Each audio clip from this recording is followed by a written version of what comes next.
I didn't forget about this. We just delayed it 48 hours, people. Indiana is going to Oregon Saturday, 3:30 Eastern, 12:30 local kick.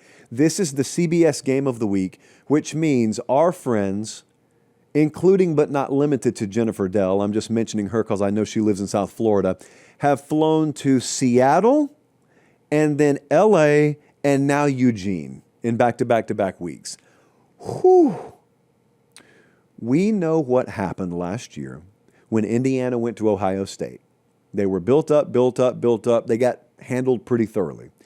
We know what happened when they went to Notre Dame in the playoff. Got handled physically pretty thoroughly. Well, this is their next shot. I happen to believe this is a better Indiana team than they were last year. So this is their next shot. The travel spot, saw Zach Shaw say this earlier today. It's a paper popper.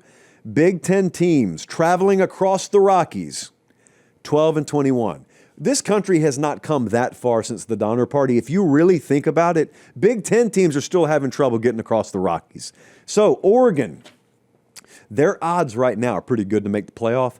I'm a believer if Oregon wins this game, their odds may cross into minus territory to make the playoffs, which in betting vernacular is like a good thing. Negative is a good thing there. So, major quarterback showdown. You need to tell your family and friends, tell your wife, tell your kids, tell your aunt, if they need something to watch this weekend above and beyond just their game. Quarterback play, high level here Saturday. It's the number 1 versus number 6 guy in the Heisman odds at FanDuel right now. Dante Moore is the favorite. And then look there at number 6, Fernando Mendoza. I was on Get Up this morning. You know what Orlovsky said, Jesse? Orlovsky said, in terms of NFL future, that dude at Indiana, number 1 in the country right now. How did Curt Cignetti pull this off? All of you needed transfer portal quarterbacks, and Sig goes and says, yeah, I'll take the kid from Cal and win with him. Yeah, that's what we're looking at here. Okay, so there's some stuff about these teams that and it's going to be put to the test both ways. Like there's this thinking out there right now, oh, Indiana's going to get run. Why is that? Well, Indiana, yeah, they're a good team, but they haven't really faced anyone yet. So a lot of these fancy stats that we have on this slider right now, they're inflated. People think that about Missouri, too. Oh, they're inflated. Bama will come into town and deal some truth. Well, people think Indiana's going to go out to Eugene and get some truth, and maybe they will. I just want to say, could that not be looked at both ways? Oregon's got the number 6 passing defense in the country, right? Vaunted.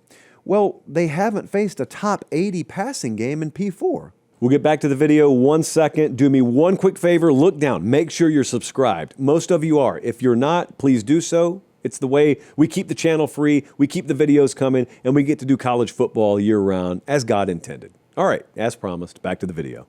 I'm just throwing a scenario out there. I'm throwing a theory out there. Could it be, in the interest of a competitive game, that Oregon's pass defense is just a little inflated? Because if it is this not the quarterback and pair of receivers to expose that? It's the best quarterback and wide receiver duo combo they've seen so far this year by a mile. I know that. Dante Moore, Oregon quarterback. Over 72% completion, 14 touchdowns, 1 pick. He's only taken 1 sack. Have they faced a team that can pressure like Indiana? For that matter, how legit is that 15th rated pressure team that Indiana is? How legitimate is a lot of this stuff is what I'm trying to ask. How good is Indiana versus the run? They're 17th. They're top 20 in run defense, but teams have been in catch-up mode against them. So if Oregon's trying to come from behind, then okay, I pretty much expect that to hold. But what do we know about Oregon? They're pretty good. What do we know about Alton? It's a pretty tough place to play. So what do we think is likely here? What's likely, or at least very possible, is Oregon's the one up 10-3, up 13-6 early. And that's not ball game, but what it does mean is Oregon can play their full offense. Oregon can do whatever they want, which means running the ball, because they've got a very effective stable of tailbacks so far this year. At that point, we find out. These transfer portal offensive linemen Oregon brought in, we find out when they lean on Indiana for a full 4 quarters, when a team as talented as Oregon commits to running the ball for a full 4 quarters, we find out. Also, Oregon top 25 on third down offense. The explosive runs here are really key.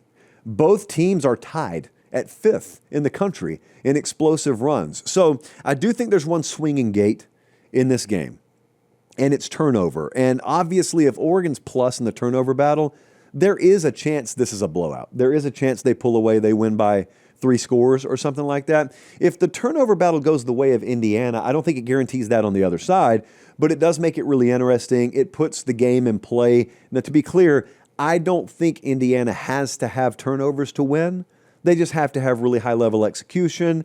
They have to win in the red zone. They do have to do that both ways.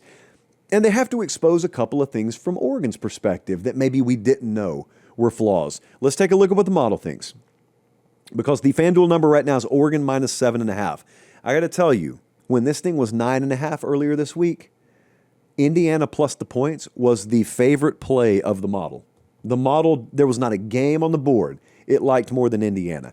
The model still loves Indiana. The model has Oregon minus 6. So when you cross 7, when you cross that threshold, the model really loves Indiana.